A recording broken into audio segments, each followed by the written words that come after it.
Well, let's see how this does. I have my Bluetooth.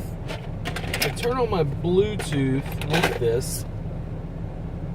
See if it'll pick up a little bit better. And we're off. I'm on my way to a client's house. I'm actually trying to use the phone itself just to video record. Instead of using Facebook Live, I think it'll hold on to this a bit better. And having my mount makes it a bit easier.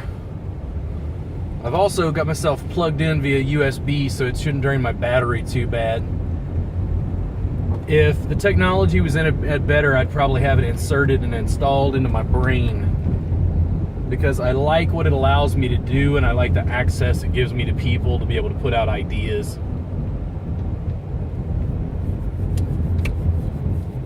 This is my 99 Honda Accord.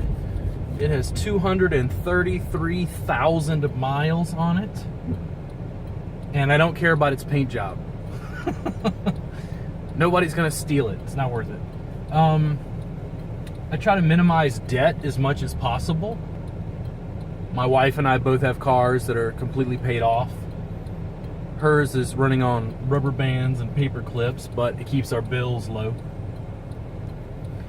Normally when I'm talking to people who are trying to run a business, I will explain to them to minimize debt as much as possible. And though there's some business interests where you need to go into debt to be able to try to figure out whether you can scale or not, I think that for massage therapists in particular, it's a pretty bad idea to accrue debt, especially large amounts of it, to run a business. If you can do it on no debt, that's definitely the way to go, and you make profit faster. Massage therapy, we have low overhead. Even our training as massage therapists just isn't that expensive when you look at other industries or in the amount of time it takes.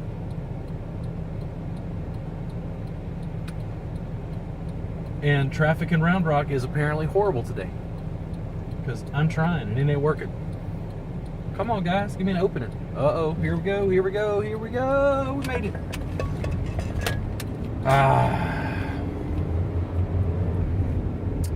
The Massage Entrepreneurs Group is nearing 3,000 members, and I'm really excited to get to the stage where there's even more activity. I feel like the group has made jumps by leaps and bounds. People are asking really good questions. We get some repeat questions about, how to start a website and whether Wix is a good idea, or free websites from ABMP or AMTA or however that's set up. But we have a lot of theoretical conversations as well, particularly related to social media and how to use it in 2017, that actually make me very proud of the massage community to be able to have those. I don't see a lot of that elsewhere, so it's nice to see the industry pushing forward through that lens. We're providing free content and information that I think is more innovative than other Facebook groups. It's a bit more interactive. And I do my best, even as an admin, as a steward, if you will, not to really lord it over the group so much as to contribute and kind of get other people's opinions. Extreme top-down models don't really work for me. I'm the boss, I know it all. I just offer stuff, and if people criticize or have feedback, I take the good with the bad. I try to encourage a degree of open dissent from popular opinion, because Frank Zappa is quoted as saying, without deviation from the norm, change is not possible. That's very much what we're dealing with in our industry. People think it can't be innovated.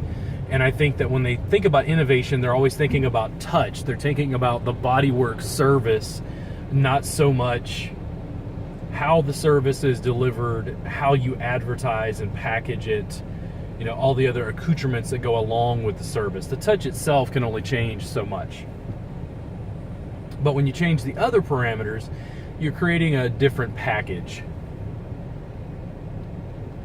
Today at the Lauderstein Conway Massage School, I gave the final talk that would be this week for students who are getting ready to graduate, I think in May.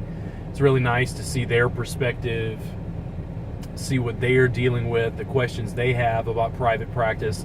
And I think I lay it out fairly clearly as, you have to work at it. 60 to 80 hours a week as an entrepreneur and small business owner is not that uncommon.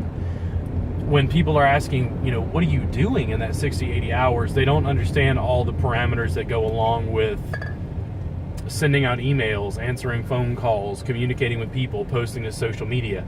Even though I personally, post to social media constantly, like I'm on my way to see a client, but the reason I was excited to be able to shoot this video while I'm in the car is it's actually allowing me to create more content in the same amount of time where I'm doubling up. That's something that I talk about in my body work as much as I talk about in my business practice, where Bruce Lee, for instance, I've seen in videos or films, what he would do is he would be sitting and writing something, and then let's say he was using his right hand to write, he was using his left arm to lift a dumbbell and exercise. That's the sort of thing I think about where when I'm trying to optimize human potential and I'm trying to optimize my experience, I'm trying to create a more transformative business, I have to optimize those time patterns. I have to be able to create more with less. And that's where being able to shoot a video where I have to drive 30 minutes south is a really great way of creating more content that allows me to communicate with you while at the same time just not wasting the 30 minutes that I was in the car. I'm also happy to just hang out and enjoy the drive, but if I could shoot a video while I'm on the road, awesome. That's great to me personally. Plus, as I said earlier in a Facebook post, that I have a lot of interesting ideas, sort of free thinking while I'm on the road. It's minimal attention to just, not hitting anyone, paying attention. But setting things up in a way where my view is not being obscured and I'm able to talk just like I would if somebody was in the car with me. You get to see a different side of me where I'm just going about my day-to-day.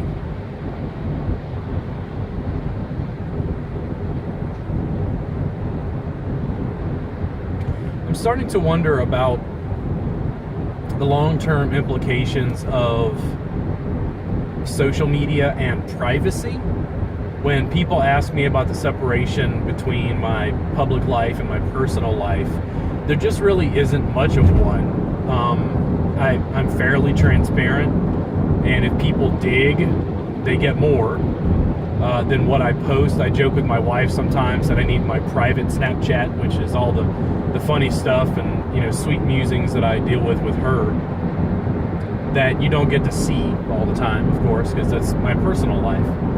When I look at somebody like Gary Vee talks about his wife and kids periodically, but I don't think I've ever seen them in any posts. I've never seen them in video. And he's so public with his business that maybe that's the other side of the coin, is maybe with his private life, maybe it's intensely private. I'm not sure. But as a body worker and massage therapist, we're in a situation where we're selling us. We're selling, to some degree, touch. We're selling intimacy. We're selling connection. And the people that want our touch, intimacy, and connection are people that resonate with us. Meaning that the more real I am, the more potential there is for me to pick up clients who resonate with whatever I'm putting out. If I don't put that out, they don't have a chance to really connect with it. And I think as a body worker and massage therapist, that's a loss. When I talk to students today at Lauderstein, I have such strong feelings about social media and about the effects it's having on the whole world, but particularly our industry, because I think there's something that's being created that's not existed previously. Massage therapists did not have the technological capacity to be in their car and record a video so that they can talk about connecting with their target market. If people are watching this and they have problems with carpal tunnel syndrome, problems with sciatica, problems with headaches and migraines, back pain, multiple kinds of just soft tissue dysfunction that's related to pain, I can help people. The whole challenge has been, how do you get that information out when the bulk of the populace is used to what they think of just as a massage, a 60-minute oil, cream and glide, on a table, nudity, when that's not really what I do. I'm using my hands and feet doing full body compressions where I'm standing on you at points. People get a great deal of relief from what I do, but it's not really what the public thinks of as massage. So in that branding process, that's where I need to be able to reach out. Come on, man, I'm on my phone. This has been recording for 10 minutes already. This is going to be a great video. If you are in the Austin or Round Rock area and you're having some sort of chronic pain, you don't even have to contact me and get a session. You could probably just contact me and I'll send you some YouTube links and see if I can help you at a distance. What I then say is, if I can help you at a distance, I want you to like and share my social media. I want you to follow me on social media. And I want you to tell your friends. And long term, that's how I win. I win because I'm more heartfelt, I'm more real, I have more integrity, I'm more transparent than the massage therapists around me, and I put out more content. And that's how I'm going to win. See you soon.